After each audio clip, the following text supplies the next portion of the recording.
अस्सलाम वालेकुम व्यूअर्स, मैं हूं समीना पाशा। उम्मीद है आप लोग खैरियत से होंगे। व्यूअर्स, दो तीन खबरें हैं वैसे तो आपके साथ शेयर करने के लिए। ज़्यादातर खबरें ज़ाहिर है अदालती मामलात से जुड़ी हैं, लेकिन बुनियादी तौर पर मुझे समझ नहीं आ रही कि ये खबरें मैं आपके साथ क्या शेयर करूं। मतलब इसमें कुछ ऐसा नहीं है जो आपको मालूम ना हो या आप एक्सपेक्ट ना कर रहे हो। क्योंकि जिस तरह से एक ओपनली अब हर चीज़ हो रही है, उसमें किसी को भी अगर आप कोई भी ऐसा शख्स जिसके बारे में आप समझते हो कि शायद ये बहुत ज़्यादा इतनी नो हाव नहीं रखता आइन और कानून की, उससे भी अगर आप पूछ लेंगे तो वो भी आपको बता देगा कि मुल्क में क्या हो रहा है, अब कैसे नवाज शरीफ साहब की सज़ाएं ख़त्म होंगी, नाअहलियाँ ख़त्म होंगी, और किस तरह से इमरान खान के गिर्द शिकंजा पहले भी सख्त है, मज़ीद सख्त किया जाएगा और मज़ीद उन्हें सज़ाएं होंगी मुख्तलिफ केसेस में। तो अब ये बताना या प्रेडिक्ट करना किसी के लिए भी कोई मुश्किल काम नहीं है, क्योंकि इसकी वजह सिर्फ और सिर्फ एक है कि ये सब कुछ कोई आइन और कानून के मुताबिक तो हो नहीं रहा, कोई मेरिट के ऊपर तो फैसले हो नहीं रहे। ये सब एक समझौते का शाखसाना है जो इस वक्त हमारे सामने है, और ये समझौता वही है जिसका जिक्र बहुत पहले सामने आ चुका था कि लंदन प्लान में ये तमाम चीज़ें तयशुदा हैं और उसके तहत ही सब कुछ होना था, और वैसे वैसे वो होता चला जा रहा है। तो इसलिए अगर कोई इसमें हैरान होता है तो होता फिरे, मुझे तो कम से कम कोई हैरानी नहीं होती। ना सिर्फ ये कि अदालतें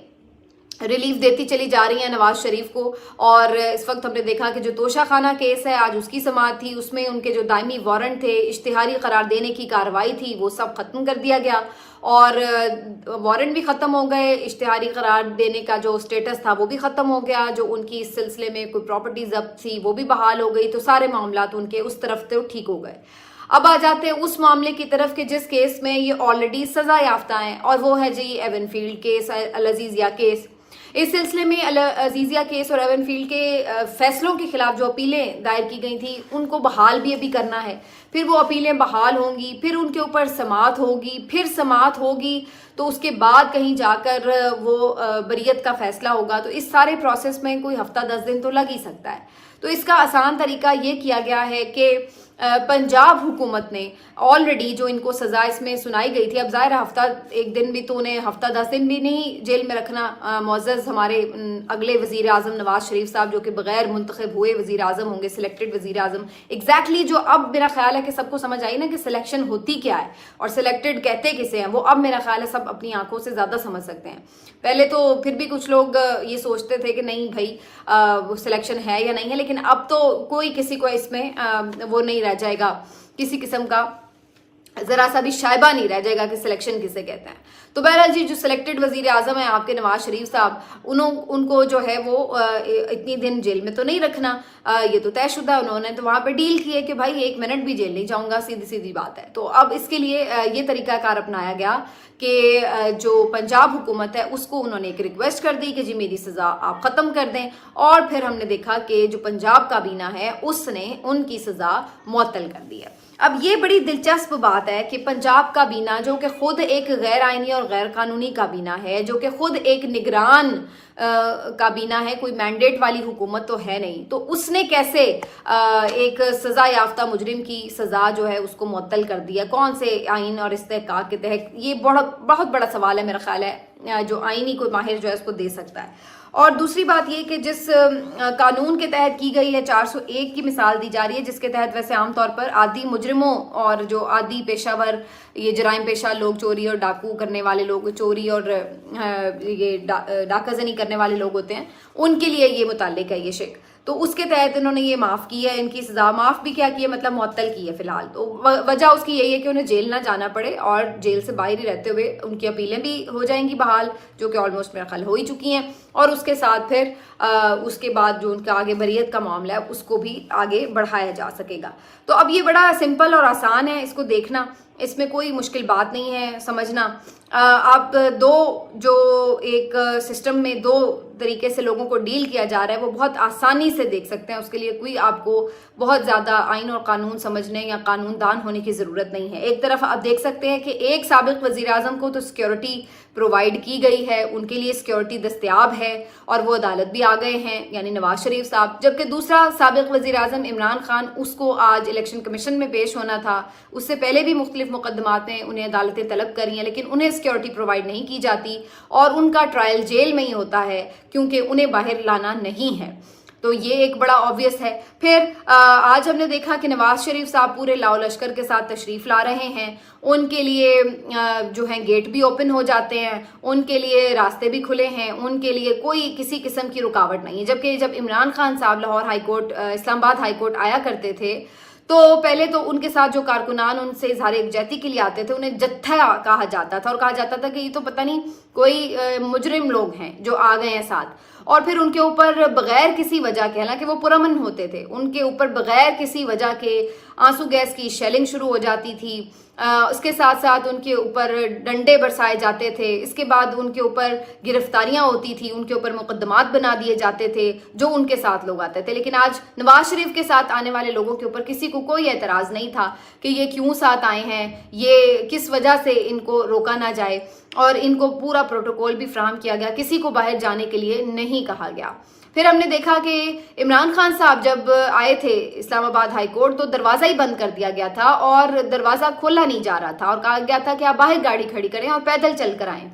जबकि आज नवाज शरीफ साहब के लिए दरवाजे खुले हुए थे, आंखें बिछी हुई थी, पलकें बिछी हुई थी कि वो किसी तरह इन पलकों पे कदम रखकर अंदर तशरीफ़ ले आए। फिर हमने देखा कि किस तरीके से एक मुजरिम को, हालांकि इस वक्त उनका स्टेटस एक मुजरिम का है, कि एक मुजरिम के लिए किस तरह से अदालत रिलीफ फ्राहम कर रही है, उनको हाजिरी लगाकर जाने की इजाज़त दे दी जाती है, जबकि दूसरी जानिब इमरान खान साहब को ये सहूलतें फ्राहम नहीं होती हैं और उनको अदालत ही पहले तो पहुंचने नहीं दिया जाता, उनकी बायोमेट्रिक करते हुए उनको गिरफ्तार कर लिया जाता है और बड़े बदतमीज़ाना तरीके से गिरफ्तार कर लिया जाता है, इश्तियाल अंगेज़ तरीके से गिरफ्तार कर लिया जाता है। फिर हम देखते हैं कि किस तरीके से इमरान खान साहब की जो आज दरख्वास्त थी कि जेल ट्रायल को मुस्तरद करार दिया जाए, उनकी ये दरख्वास्त मुस्तरद कर दी गई, जबकि नवाज शरीफ साहब की जो अपीलें हैं वो बहाल कर दी गई, उन्हें ज़मानत भी मिल गई है 10 लाख रुपए के इवज़। और ये सारी चीज़ें जो हैं अब बहुत खुलकर सामने आ चुकी हैं। इसको देखने के लिए कोई आपको गहरी आंख की ज़रूरत नहीं है। ये सब चीज़ें आप सिर्फ एक मायूसी देती हैं और आप ये सोचते हैं कि आपका जो सिस्टम है ये सिस्टम कहलाने का हकदार नहीं है, ये अदालतें कहलाने की हकदार नहीं है, ये मुनसिफ नहीं है। ये सिर्फ वो लोग हैं जो कि रबर स्टैम्प हैं, जिनको जैसा कहा जाता है ये वैसा कर देते हैं। इनके कवानीन की, इनकी अदालतों की इज़्ज़त व तकरीम की, इनके फैसलों की कोई हैसियत नहीं है, क्योंकि बुनियादी तौर पर जब आप इंसाफ नहीं कर सकते तो फिर आप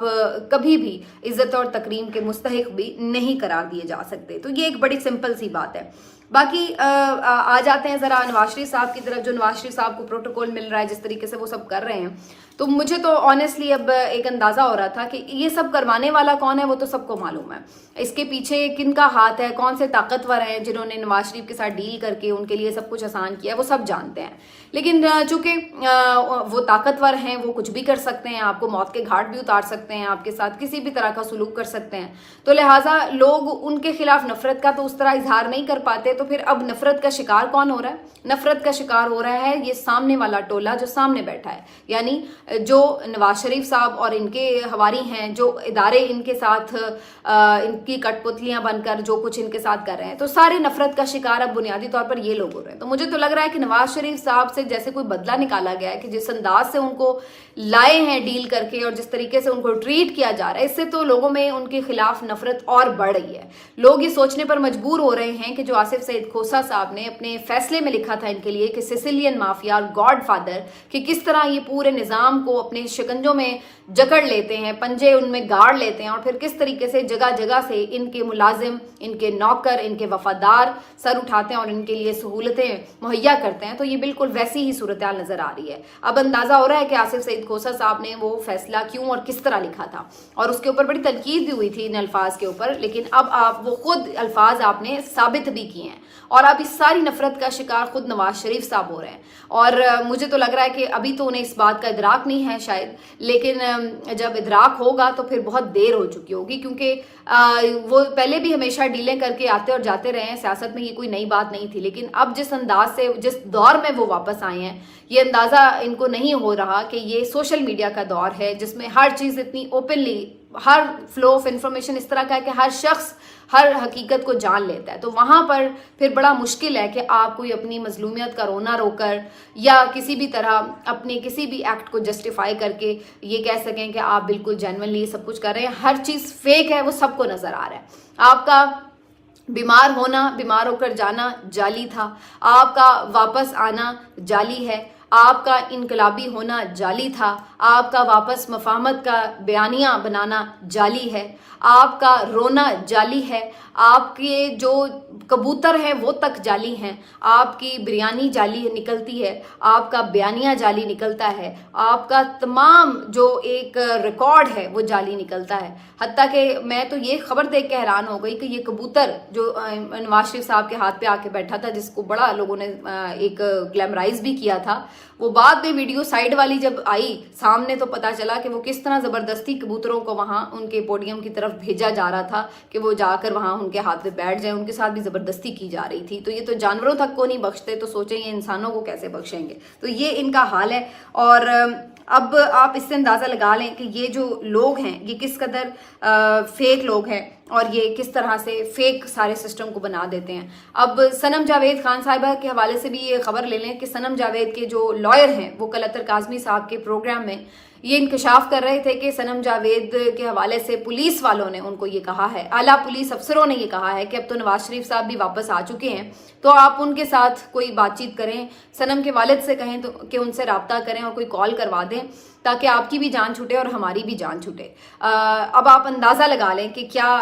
یہ نظام اور یہ انصاف اور یہ قانون, یہ عدالتیں ان سب سے مبرہ ہے نواز شریف, ان سب سے اوپر ہے نواز شریف, کہ ان کی کال آ جائے گی تو پھر سب کچھ ٹھیک ہو جائے گا, صنم جاوید رہا بھی ہو جائے گی اور اس کی غلطی معاف ہو جائے گی. تو یہ ہے ان لوگوں کا شرمناک کردار. صنم جاوید کا جواب آگے سے وہی تھا کہ میں نے 5 مہینے اگر کاٹ لیے ہیں تو میں آگے بھی کاٹ لوں گی, لیکن پھر میں نے اس لیے نہیں ہے سختیاں برداشت کی کہ پھر اس کے بعد میں کوئی پریس کانفرنس کروں یا میں کسی کا جا کے پاؤں پکڑوں جن کی وجہ سے میں نے یہ 5 مہینے برداشت کیے ہیں اس طرح کے, تو میں کیوں ان کے پاؤں پکڑوں. ٹھیک ہے, جہاں میں نے اتنے دن گزار لیے, اگر 1000 دن اور بھی گزارنے پڑے جیل میں تو میں گزار لوں گی. تو وہ تو شیر کی بچی ڈٹی ہوئی ہے, لیکن سوال یہ ہے کہ یہ ننگا تو کر رہے ہیں نا سسٹم کو. اس سے آپ اندازہ لگا لیں کہ پولیس افسران بھی یہ بات کہہ رہے ہیں. اور اس کے بعد میں ذرا آپ کو یہ بھی بتا دوں